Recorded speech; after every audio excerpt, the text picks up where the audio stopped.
Hey, if you're a workplace coach or work in HR or anyone working with challenging conflict situations at work, we've created a coaching method that any coach can learn. The goal of New Ways for Work coaching is to help employees or whoever is taking it to learn personal relationship skills for productive relationships. Essentially, it gives employees a chance to learn new skills and to change before big decisions are made about their employment. Sometimes they're just lacking skills, and New Ways will teach them. If you'd like to know more about it, we offer our New Ways for Work coaching training 2 to 3 times a year. And these trainings are a combination of on-demand, which you can watch 24/7, and Zoom training with Sherilyn Knapp and Bill Eddy on the on-demand portions. You'll find the link for this in the show notes below. Sign up at highconflictinstitute.com/upcoming-courses or email us at info@highconflictinstitute.com.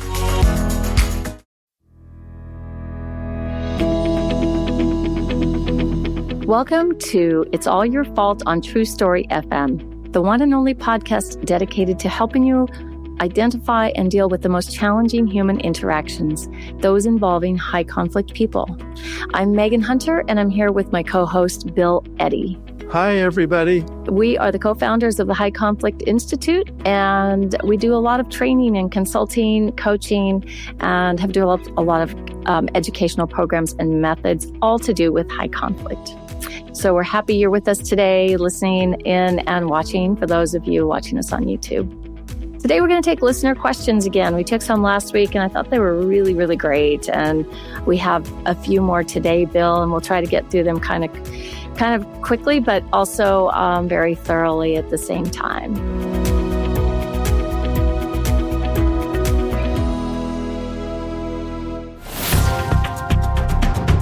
So starting off, hello, I think I may be a high conflict person.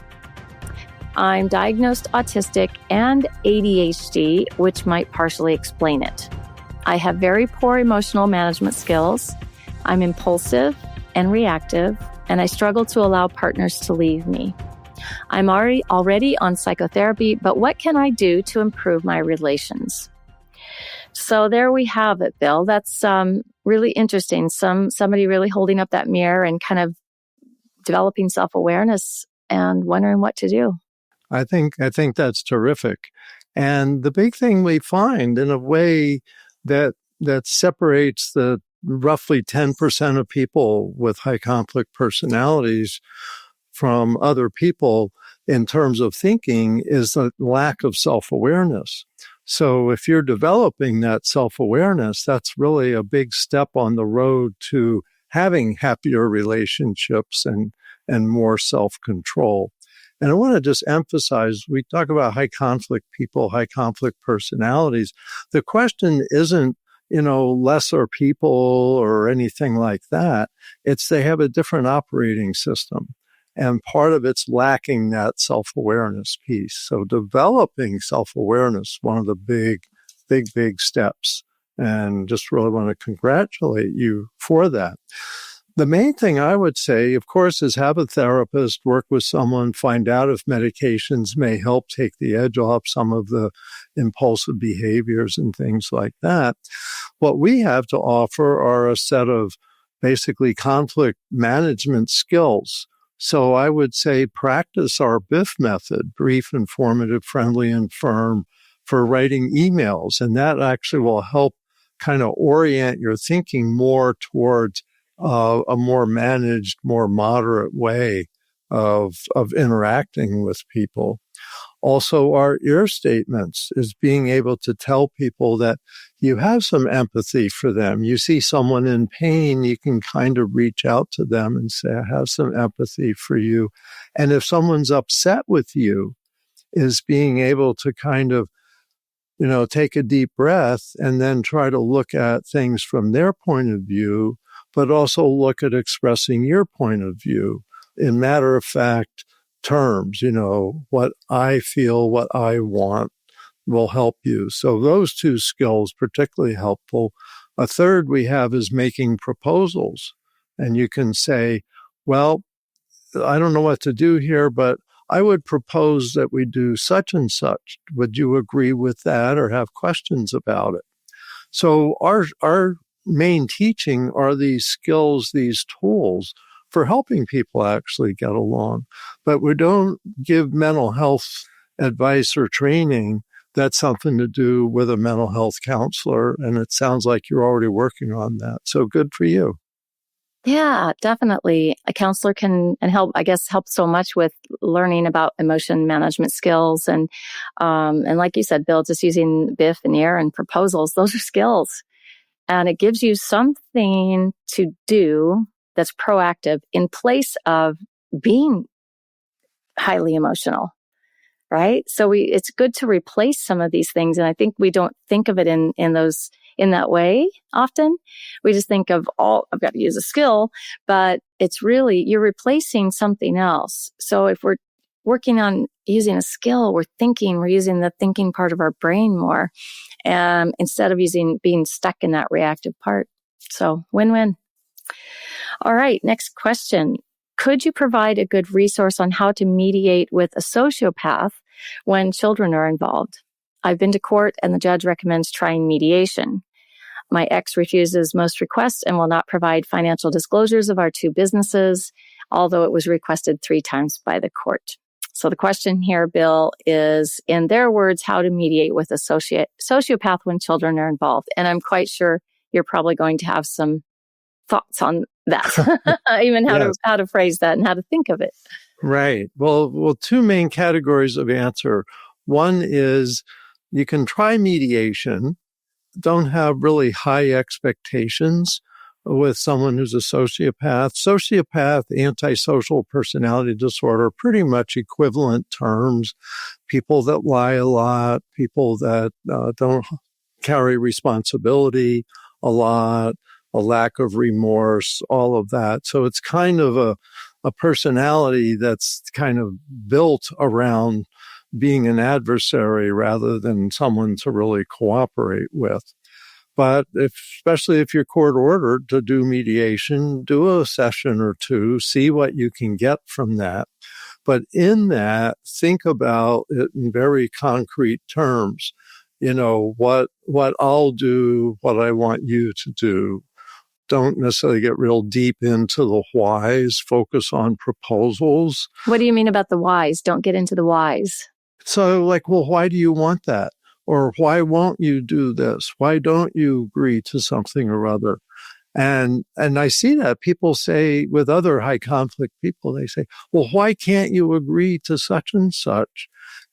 But, you're not going to get into the whys with any success. So just say, here's a proposal, ask me your questions, and then say yes, no, or I'll think about it. And if you say no, we'll go to the next proposal. And if you'll think about it, that's great. Now, I want to suggest a little book that I co-wrote with Michael Lomax called Mediating High Conflict Disputes. If you're looking for a book, that really explains a kind of step-by-step structure that seems to help more with high conflict personalities. And antisocial is one of the 5 that we see as more likely to be a high conflict personality. And so it talks about that. It's mostly just structured around proposals, questions, response, proposals, questions, response. Anyway, that's my first half of my answer. My second half of my answer is don't mediate forever. Usually 1 or 2 sessions makes it clear if they're going to be making progress or not. And the second choice really is you need to really thinking about setting limits and imposing consequences.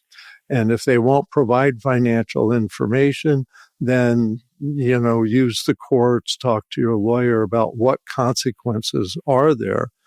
And I think of a 2-day trial I had once. The husband, my client was the wife, and the husband had 3 businesses, and he couldn't tell the truth about any of them.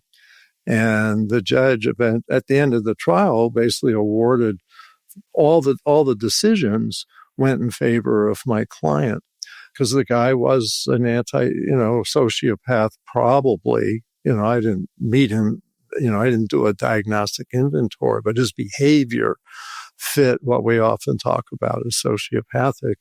And with that, you just got to have expectations and consequences, set limits and impose consequences, and don't make your expectations too high. This is a very difficult personality to deal with. Yeah. And I like what you said about, try it a couple of times. And I think that's something that I probably don't say enough when I'm giving trainings and talking with people about this, is that you don't have to try forever. It's not like, if I try that ear statement a 77th time, that now it's going to work, right? There are some personalities that are just extraordinarily difficult. And so try a couple times, writing BIFFs. I know you and I were talking about this recently, where a mom kept asking the dad wanted to ask the dad for something to do with their daughter. And he said responded with a resounding no. And then she just sent another BIFF. And he came back with another resounding no. And she then wanted to come back with, another BIFF and ask the same question in just different ways, but biffing it and thinking maybe it would help. But I remember you saying, try it a couple of times and then stop. I think that's true with most of the methods we talk about is, go to your plan B, go to what to do if that's a dead end. Yeah. Yeah. All right. Another, not much of a question, but more of a comment from a listener. I was listening to the Seeds of Personality episode, Understanding Psychopathy's Origins and Impact, Part 2. You noted that personalities don't change quickly when people are older. In the case of behavioral variant frontotemporal dementia, the personality change is the first sign of dementia. You might advise your listeners that if they do see a rapid change in personality, that they consult with the neurologist. So, really interesting comment. And the listeners also provided a link. So we'll put that link in the show notes. So what do you say, Bill? Well, first of all, personalities don't change that much over a lifetime. All of our personality, that's part of, who we are, and is pretty stable over a lifetime. I think, in your 20s, you may make some changes in your personality. You may try different things, be around different people. But by the time you're 30, this is pretty much who you're going to be. Even by the time you're 20, it's mostly who you're going to be.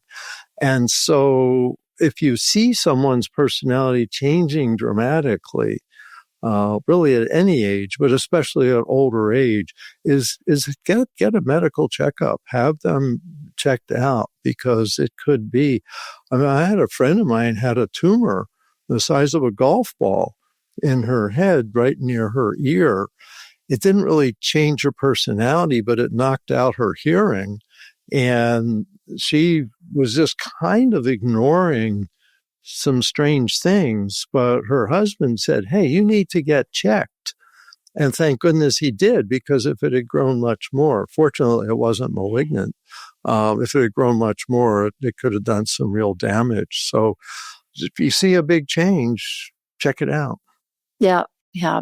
So thank you, listener, for writing in about that. It's good to cover all the bases, right? And to have more information. Uh-huh. All right. Next question. Can a covert, emotionally abusive, and manipulative person convince a normal, emotionally healthy partner that they are the ones that have a high conflict personality? Can they work on this over time and cause the other person to display those characteristics, even if it's not who that person really is? So kind of fascinating, right? I mean, it's really about the impact that a high conflict person can have on us. And I like to talk about having kind of a shield up, and sometimes you need a shield so that stuff doesn't permeate you. So what happens if you don't know that and you don't have that shield up, or it's just really hard for you to have that. And over time, you just start to think, I've got a problem and it's me. Right. Well, let me just start with coercive controlling violence, domestic violence, where the perpetrator of the violence really convinces their victim it's all their fault. And I remember once having a situation where I was actually doing a mediation. It was a divorce mediation. And they had agreed, and I interviewed them separately. Is this safe? And will they work together? And they did.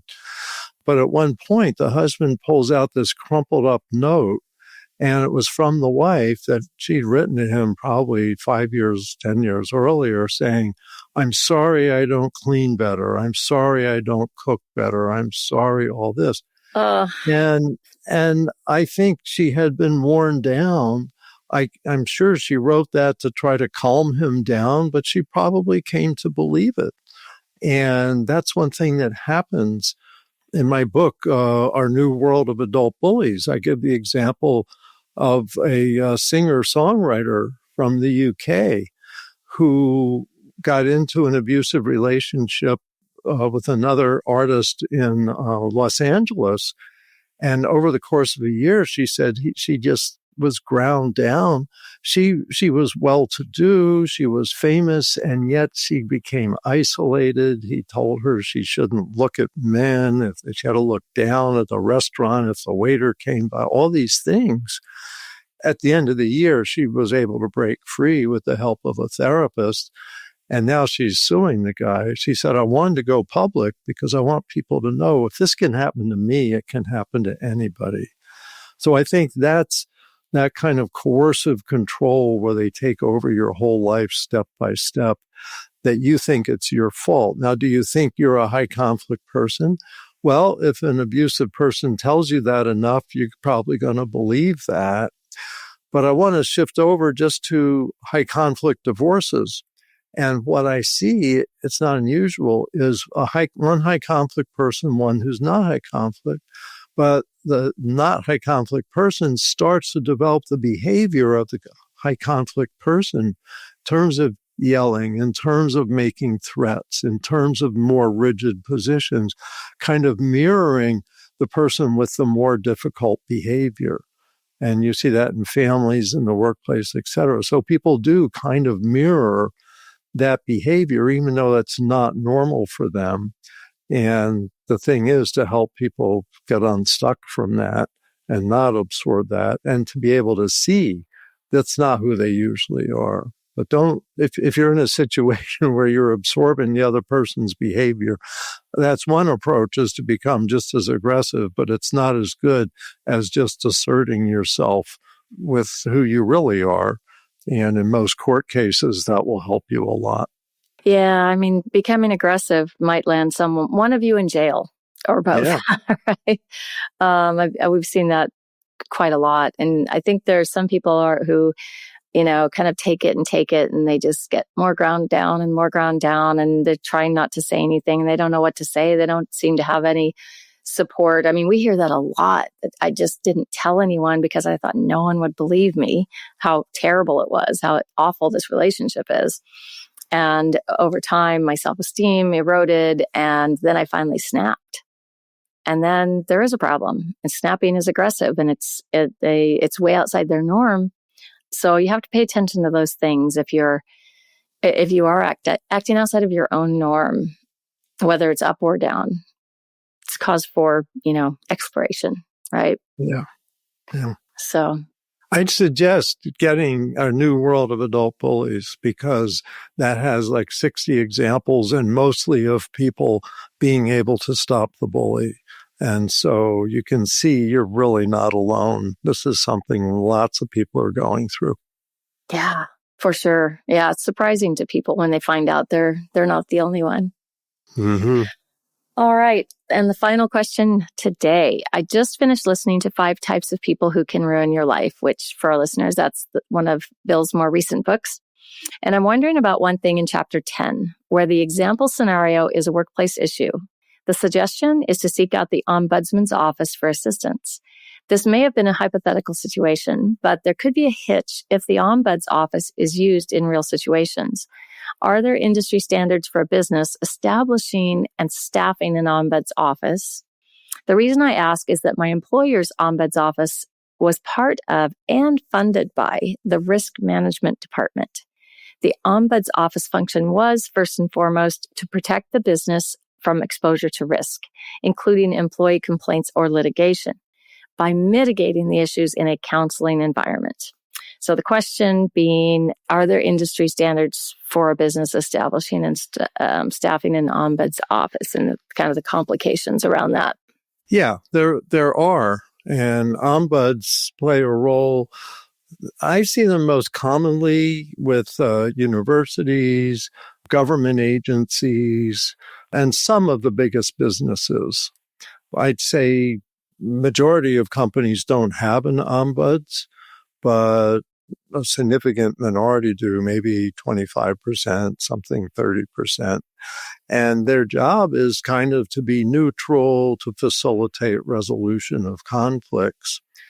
I'd like to say that in most cases, I think they are pretty neutral, but there are cases where the organization has a heavier foot on the scale. And I know I dealt with one organization where the human resource manager was like best friends with the head of the company, who was the difficult person. And so, just be aware on a small scale that does exist. And as with everything, have your eyes wide open, but find people you can get support from for solving a conflict. And if you can't trust the ombuds person, is maybe going to some other manager or some other department and looking at what can I do to solve whatever problem I have. But I'd say mostly you can trust the ombuds. So I don't want people to think that role is always just to support the company. They're designed to be insulated so they can really be neutral. And in, I'd say, majority of cases, because we do training, both Megan, both of us have done trainings with ombuds. I think they're a really good role and have helped a lot of people. Yeah, most definitely.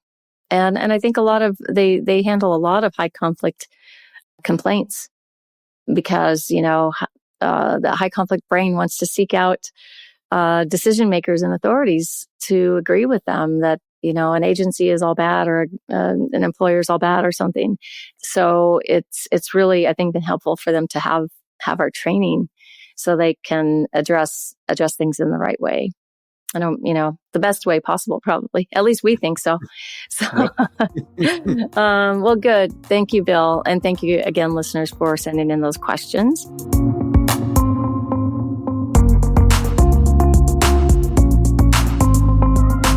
Next week, we're going to talk about bully bosses.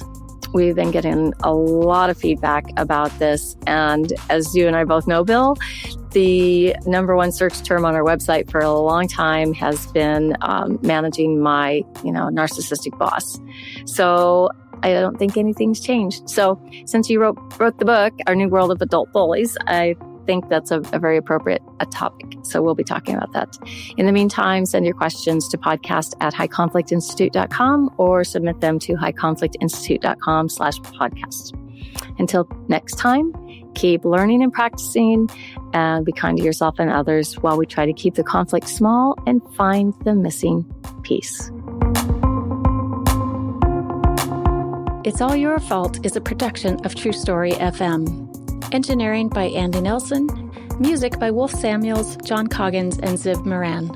Find the show notes, and transcripts at truestory.fm or highconflictinstitute.com/podcast. If your podcast app allows ratings and reviews, please consider doing that for our show.